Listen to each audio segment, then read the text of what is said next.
ஆத்ம ஆன்மீக அன்பர்களுக்கு எனது அன்பான வணக்கங்கள்.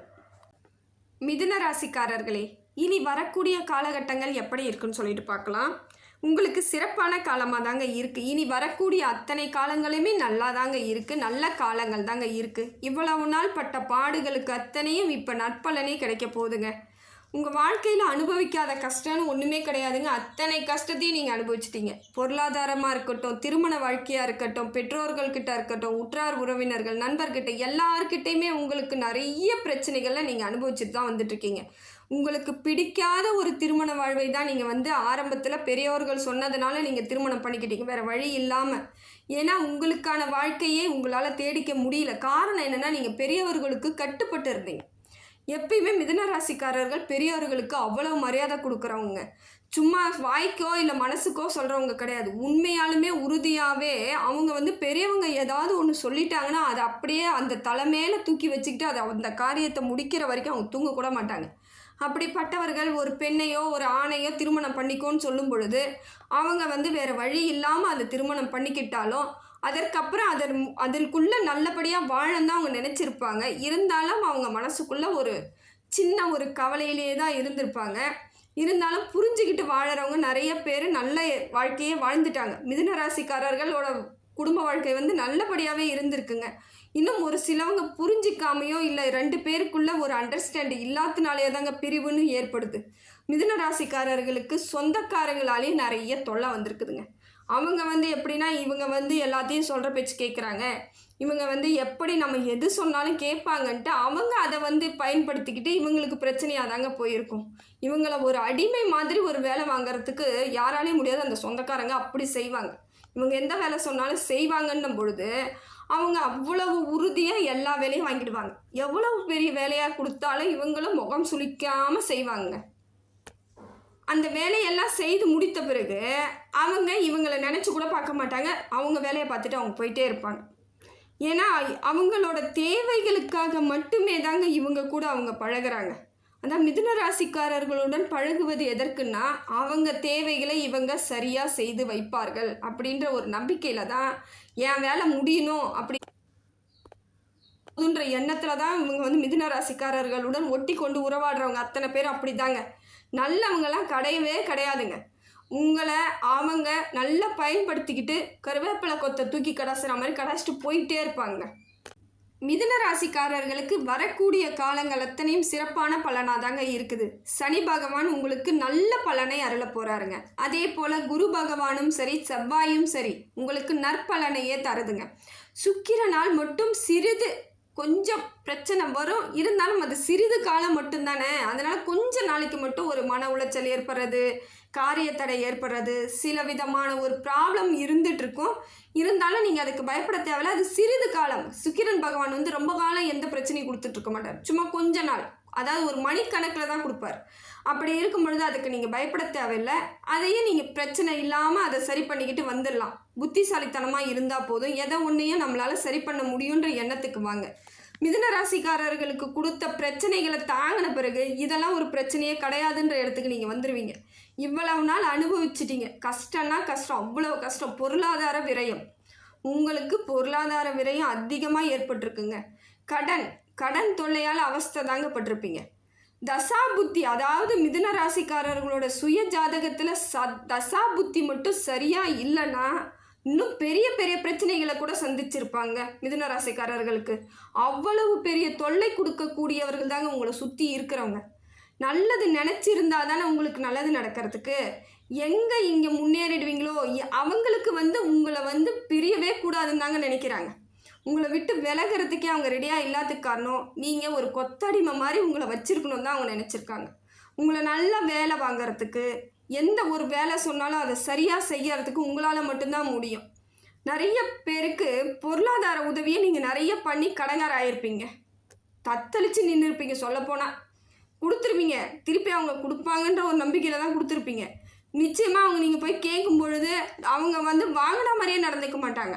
உங்களை துச்சமாக பேசியிருப்பாங்க, உங்களை அசிங்கப்படுத்தியிருப்பாங்க, ஆணவம் பிடிச்சி போய் பேசியிருப்பாங்க. உங்களை எவ்வளோ அவமானப்படுத்தணுமோ அவ்வளோ அவமானப்படுத்தி அனுப்பியிருப்பாங்க. இன்னை வரைக்கும் அந்த பொருளாதார வீழ்ச்சியிலேருந்து நீங்கள் வெளியே வராதுக்கு காரணம் மற்றவங்க உங்ககிட்ட இருந்து வாங்கின காசை திருப்பி கொடுக்காதனால தான்.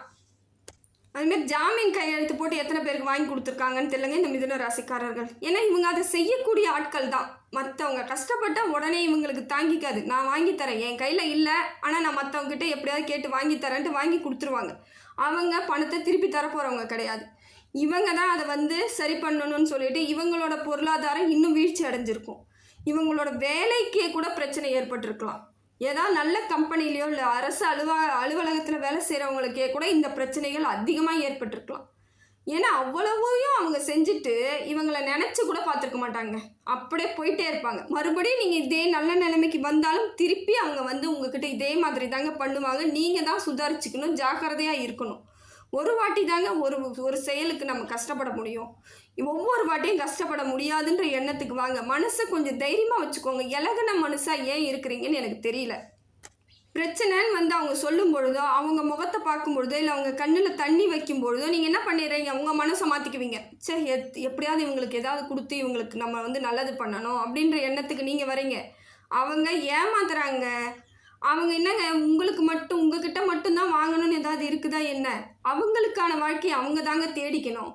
எப்பயுமே உங்களையே அவங்க சார்ந்து உங்ககிட்ட இருக்கிறத மட்டும் ஒட்டுண்ணி மாதிரி உறிஞ்சிக்கிட்டு இருந்தா உங்களோட வாழ்க்கை எப்படி ஆகிறது? உங்களுக்கு குடும்பத்தை எப்படி நடத்துவீங்க? உங்கள் குடும்ப பிரச்சனையில் வர்றதுக்கு காரணமும் மற்றவங்களால தாங்க வந்திருக்கும். நீங்கள் உங்கள் குடும்பத்தை விட்டுட்டு அவங்களுக்கு செய்யும் பொழுது உங்கள் குடும்பம் எங்கே போய் நிற்கிறது? அவங்களுக்கு யார் தருவாங்க? எல்லாத்தையும் யோசிச்சுட்டு செயல்படுங்க, சிந்தனை செய்யுங்க. வரக்கூடிய காலங்கள் சிறப்பான காலமாக இருக்கும் பொழுது நல்ல பலன் உங்களுக்கு நிச்சயமாக இருக்குங்க. வேலை போனவங்களுக்கு திருப்பி வேலை கிடைக்கிறதுக்கு வாய்ப்பு இருக்குது.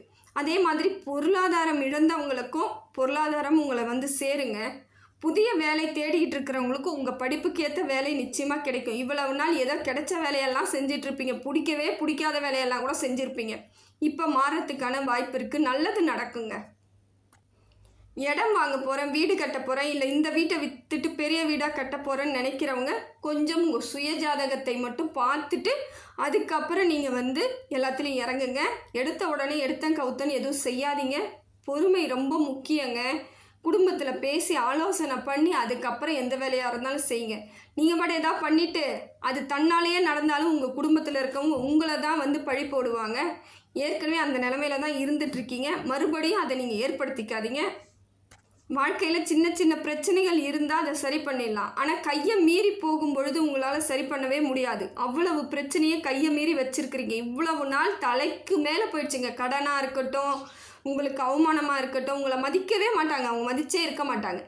இனிமேலும் அதே நிலைமையை ஏற்படுத்திக்காமல் முயற்சி பண்ணுங்கள். கிரக நிலவரம் அருமையாக இருக்குதுங்க. சிந்திச்சு செயல்படுங்க. ஒன்று வெற்றிக்கான வாய்ப்பு தாங்க. நிச்சயமாக நல்லதே நடக்கும்னு நினைங்க. நல்லதே நடக்கும்.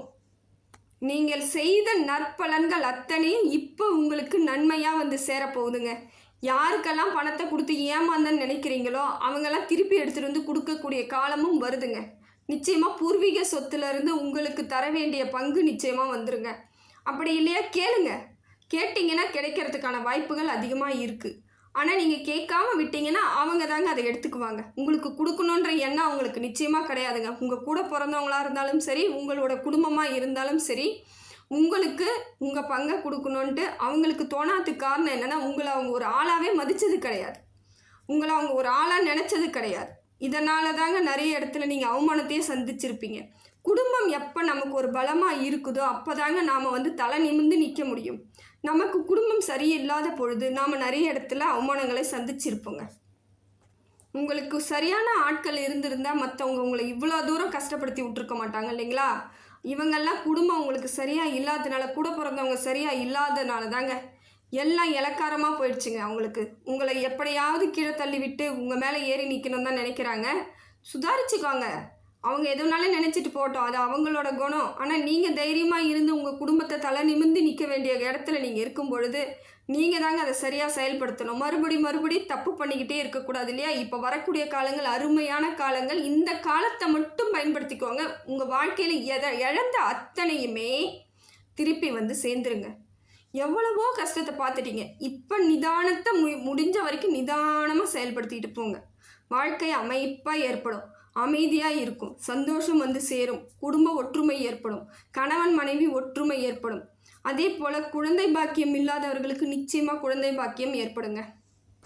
பிரிந்த கணவன் மனைவி ஒன்றாக சேர்கிறதுக்கும் வாய்ப்பு இருக்குது. ஏன்னா அவ்வளோ பிரச்சனை பண்ணி வச்சிட்டிங்கல்ல, எல்லாம் பிரிஞ்சு தான் போயிருக்கும். அதெல்லாமே சேர்கிறதுக்கான காலகட்டம் சேர்ந்துருக்கு. கொஞ்சம் நிதானமாக பேசி ஒத்துமையாக இருக்கிறதுக்கு முயற்சி பண்ணுங்கள். நல்லது நடக்கக்கூடிய காலகட்டம் தான்.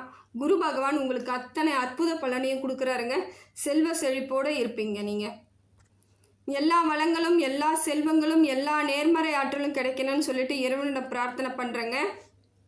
ஆத்ம ஆன்மீக சேனலுக்கு சப்ஸ்கிரைப் பண்ணாதவங்க சப்ஸ்கிரைப் பண்ணிக்கோங்க. நன்றி, வணக்கம்.